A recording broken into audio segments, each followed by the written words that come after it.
Hello everyone and welcome back to TowerGate. It is day 234, October the 28th, 2017, Saturday. Welcome to the Saturday evening edition of TowerGate. Hopefully this video gets uploaded before midnight. I'm sorry I get these videos up so late, but Saturdays are tough days to get this done. But here we are, and let's get started. There's too much for me to cover that I have today. It's probably going to spill over into tomorrow, Sunday's video as well, just to cover everything I have because there's just so much here. So I want to focus mostly on this particular segment because there's so much here on Marc Elias. Marc Elias. Some of you are probably have already heard his name, but there's others of you who may not be familiar with him. But I really want to focus in on Mr. Elias and take a look at who he is, who he is involved with, what he's been up to, and why he's so important to what's breaking right now regarding the dossier and actually, quite honestly, other issues involving high-level Democrats. So let's take a look at Marc Elias. Well, Marc Elias was the general counsel for the Clinton campaign. He's the one who retained Fusion GPS, the Washington-based opposition research firm, to conduct the opposition research on Donald Trump. Elias works for the law firm Perkins & Coie. He states that in his statement so far that he's made is that he retained Fusion GPS in April of 2016. During that time, and he retained their services until the very end of October, just days before the November 5th vote, 2016. So from April 2016 through the very end of October 2016 is when he had retained the services of GPS Fusion. During that time, he received information from GPS Fusion, mostly in the form of 7 memos. These 7 memos eventually became the 35-page dossier.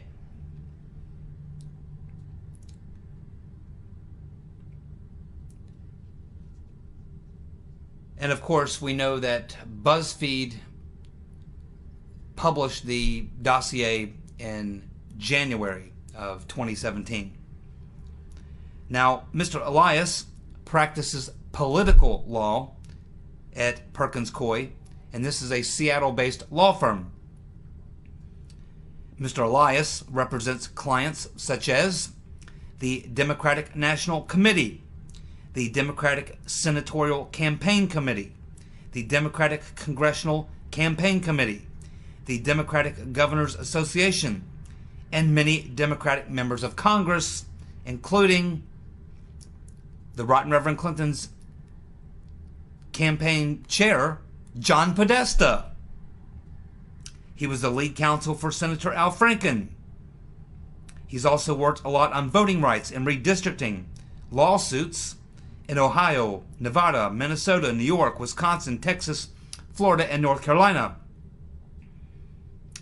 And currently, he is working as the head counsel for Hillary for America.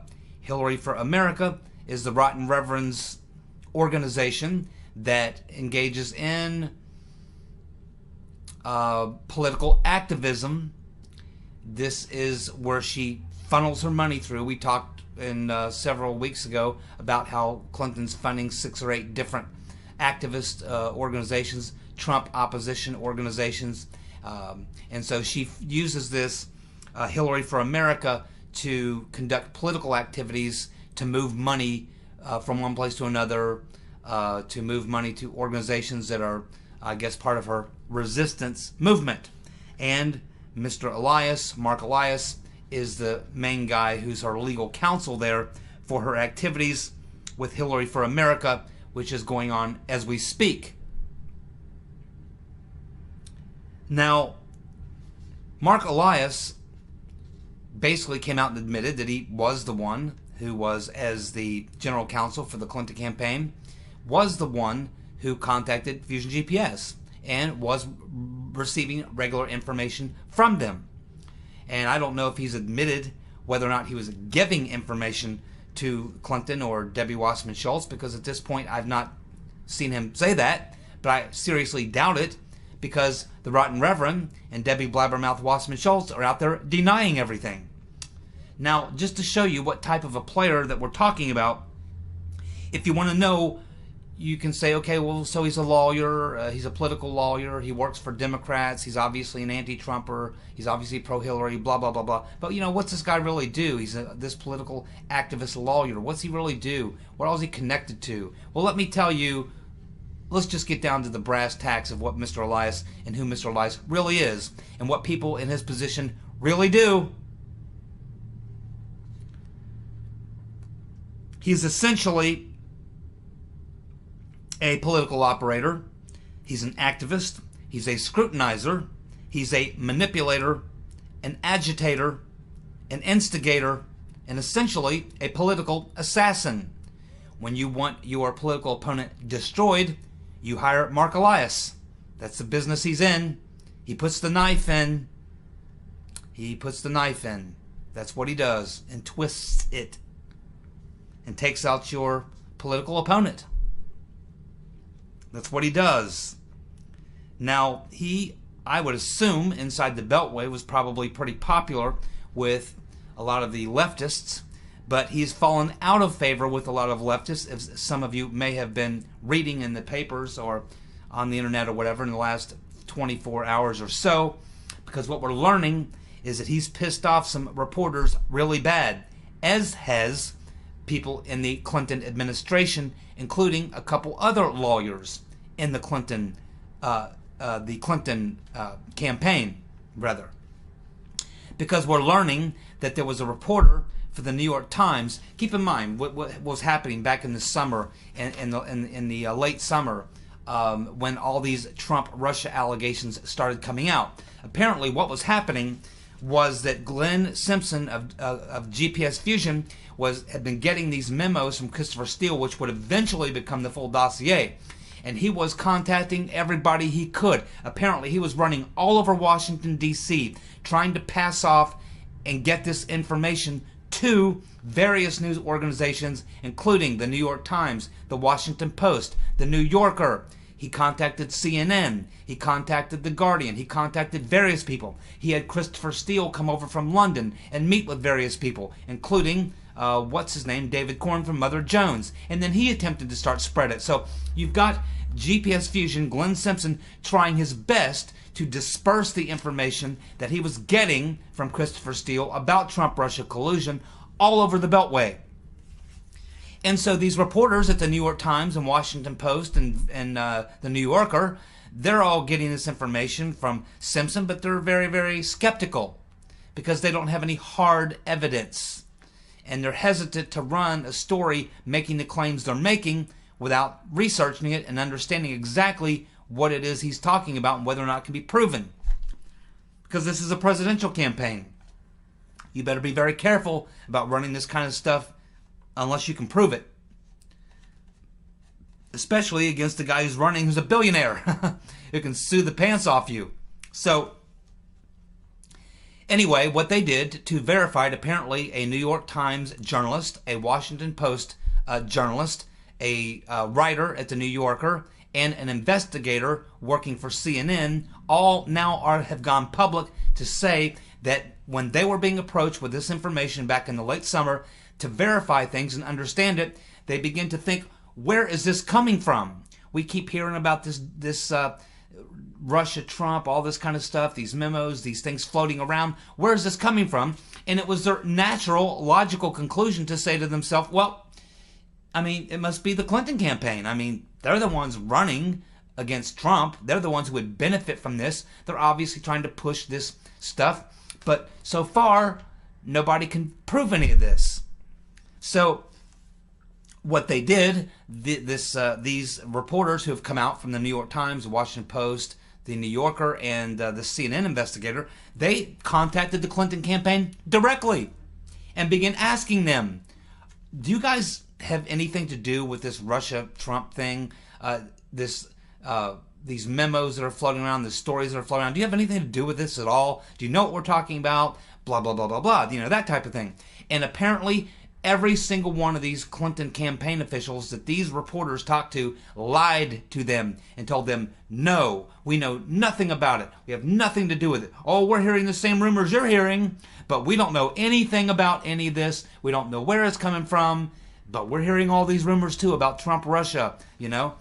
Well, it appears that the New York Times and the Washington Post and the New Yorker and CNN, these four specifically, because these four specifically contacted not just various people within the Clinton campaign, but they actually contacted Marc Elias. They contacted Marc Elias. And they asked him directly, are you involved in this? Do you know anything about this? Blah, blah, blah, blah, blah. And he told them, no, that whoever your sources are that are telling you that we're involved, they're wrong. He lied to them. Now, it's one thing to lie to these people who are supposedly on your team and that type of thing. That's one thing, one good way to piss them off.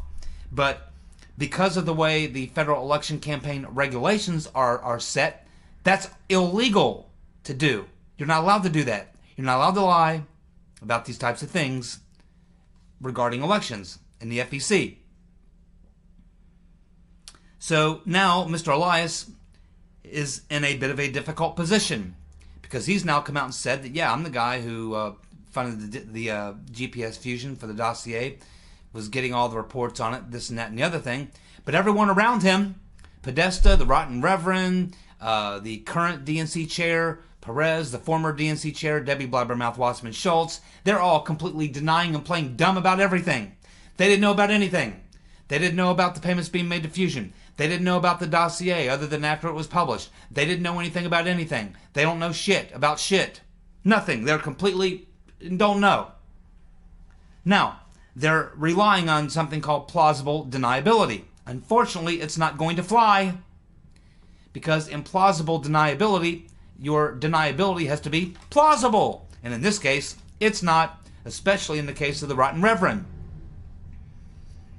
Because it's not plausible for the Rotten Reverend to sit in front of a committee, not to sit in front of the public, the media, an investigator, a grand jury, the FEC, or anyone else, and say, yeah, I was paying over $6 million to my general counsel who was handling this, but yet I didn't know anything about it.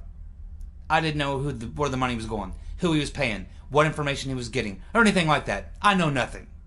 This simply is not plausible, especially since we have over now a dozen times where Hillary tweeted out, prior to BuzzFeed releasing the Dossier, tweeted out things that were directly out of the Dossier.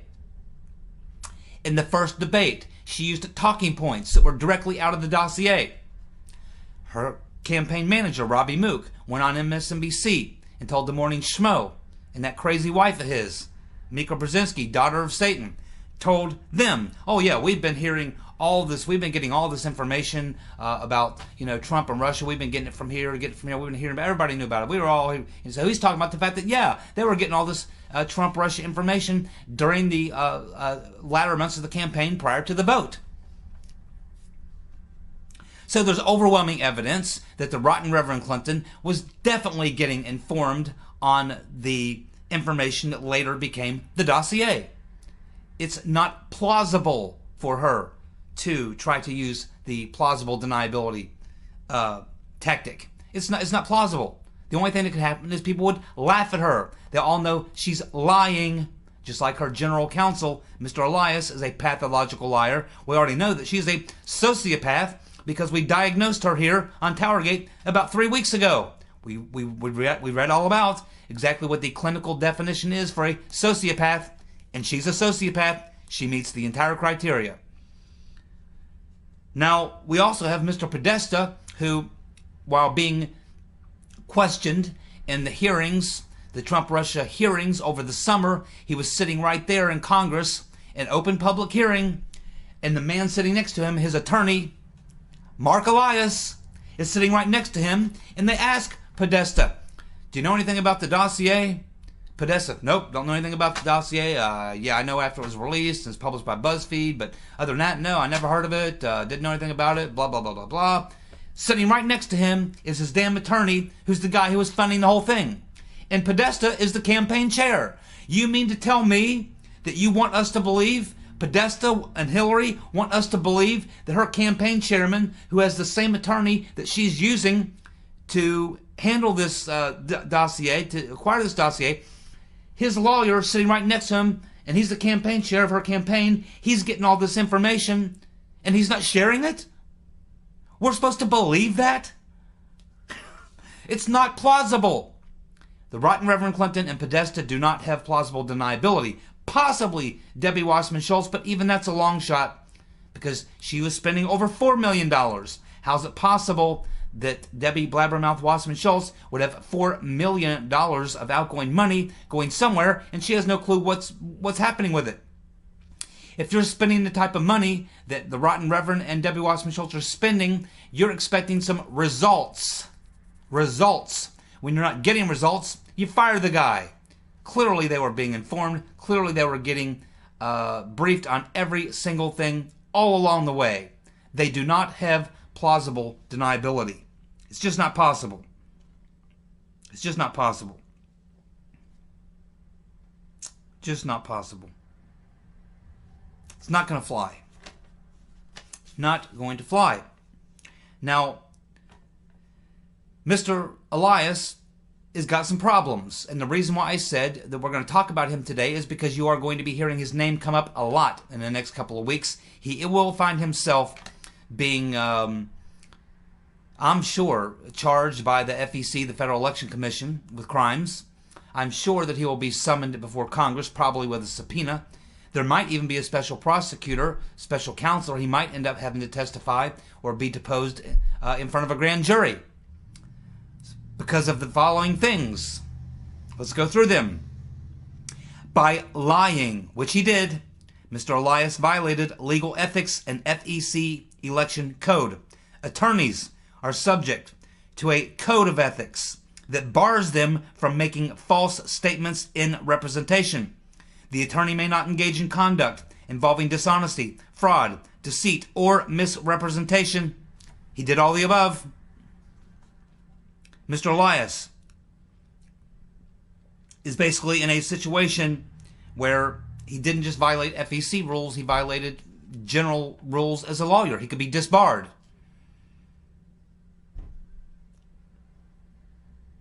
And he's in a very interesting situation because everyone around him is all denying that they knew anything about it. It's almost like they're putting him out there all alone as the scapegoat. The thing about this is that Mr. Elias, as we've just discussed, is not just some low-level staffer guy that you can throw under the bus and let hang for these crimes. He's a very powerful man. He's a very powerful player. He's holding a hell of a hand. He's done a lot of work for the Clintons, for the DNC, a lot of crooked Democrats. He's part of the deep state. He's a power player. He's a power player. He knows a lot. He's got information, and information is power. He could drop everything he's got on the rotten Reverend and Debbie Wasserman-Schultz right now. He could come out tomorrow and say, yep, I was feeding them the information just as I was getting it. That's what they were paying me for. And I was feeding it to them. They knew everything I knew. Every bit of it. They're lying. He could throw them under the bus.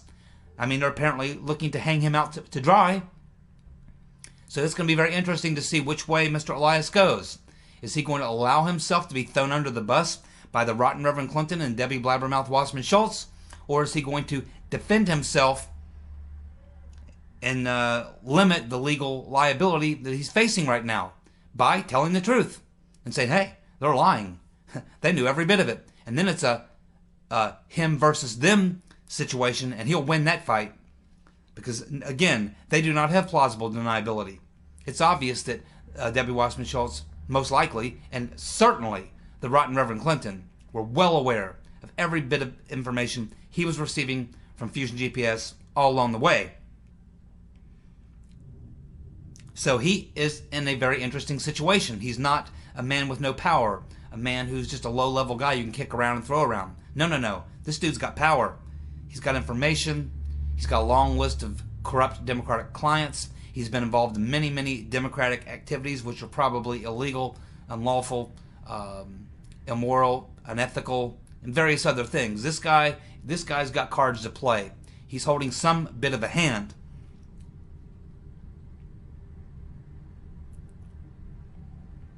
Let's talk about the FEC violations.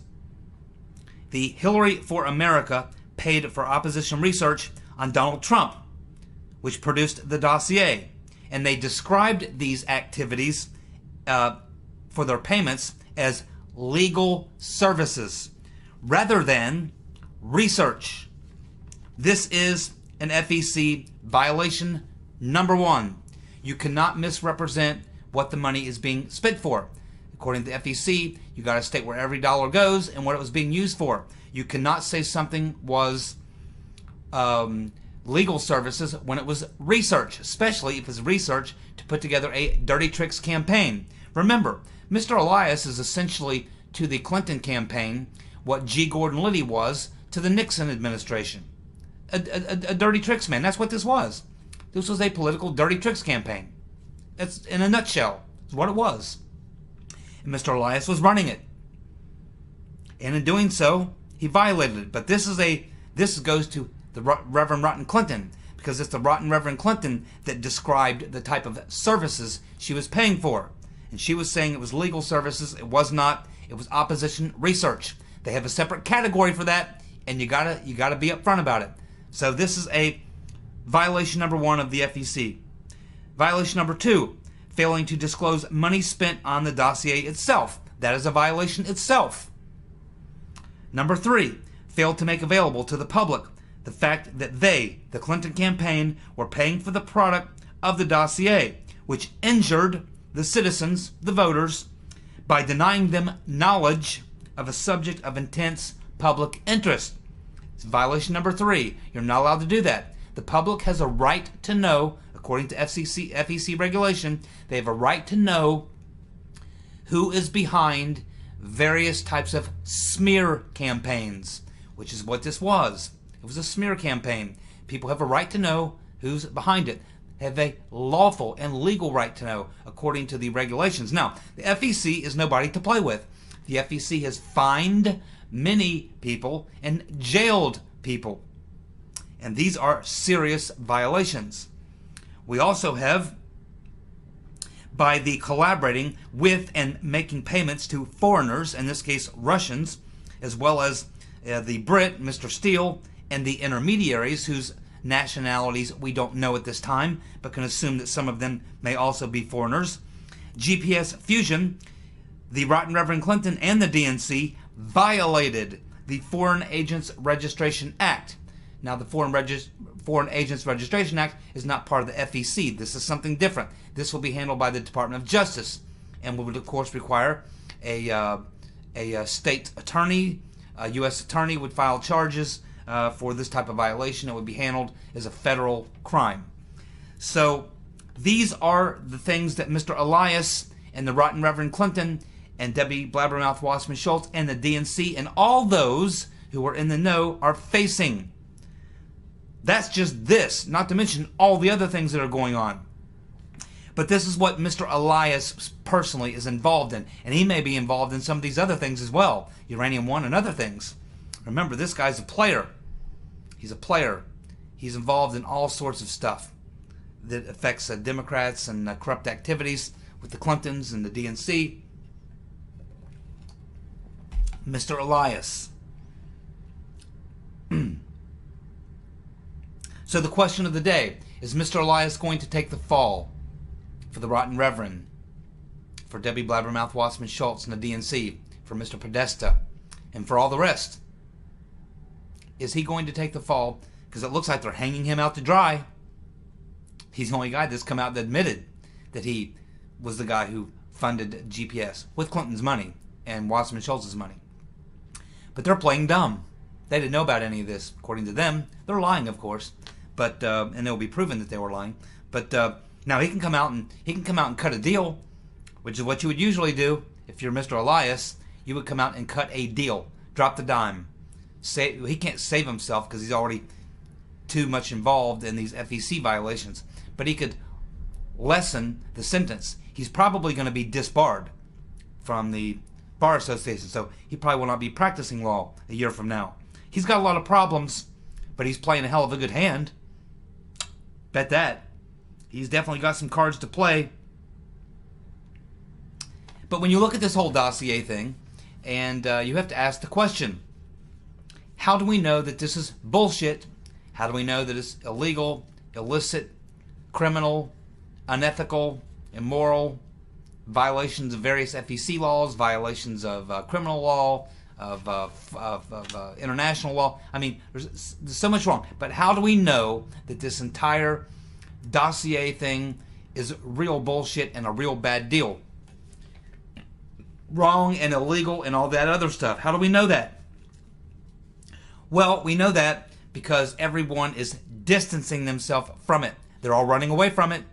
Just think about it. If this was all legit, if the dossier was legit, then guess what? Everyone would be running towards it.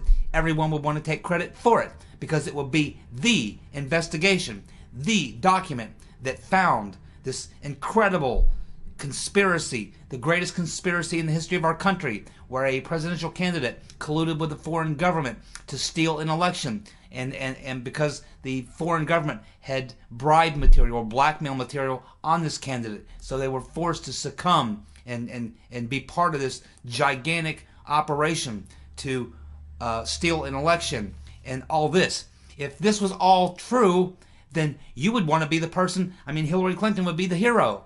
Mr. Podesta would be the hero. Mr. Simpson of Fusion GPS would be a hero. He would get a Pulitzer. You would have Mr. Elias, of course, would be receiving his awards. These people will be on the stage receiving awards. They will be applauded. But that's not what's happening. They're all running away as fast as they can, as hard as they can, denying everything, playing dumb. They didn't know. Hell, they're just in a presidential campaign. They didn't know a damn thing about no damn Russia collusion, and they heard it on the TV set. And hell, Hillary was down in Little Rock, down there planting some tomatoes, and heard it on the radio. And hell, heard about that Russian shit. And boy, oh boy, no, they're all running from it. They're running from it. They're not running to it, and that tells you it's bullshit. It tells you it's illegal. It tells you it's unethical and wrong. They're running as hard as they can to get away from it. And now Mr. Elias is facing some serious music. He's facing some music, and it's a very low note. It's the oboe. Someone's on the oboe, and they probably got it hooked up to a phase shifter and a fuzz pedal. It's not good. It's not good. Not good. Maybe a little voodoo child playing in the background. Yep. It's not good, folks. So that's my thoughts on Mr. Elias. Now that you are all familiar with the Mr. Elias and what his activities have been all about and his career, and we can guess he's probably trying to call Mr. Bauman for a little bit of PR spin. He's certainly going to need a good spin meister. And maybe Mr. Bauman is not so busy with the Seth Rich thing anymore. Maybe he's got some time that he can help out his friend, Hillary Rodham Clinton's friend, or maybe her friend now may not be her friend for long, because he might just drop the damn dime on her. You know what I mean? But this is what we have for today for TowerGate. Do you think that Mr. Elias is going to take the rap for all these people, or do you think he will drop the dime? Do you think he will try to cut himself free? He's facing a lot of problems right now.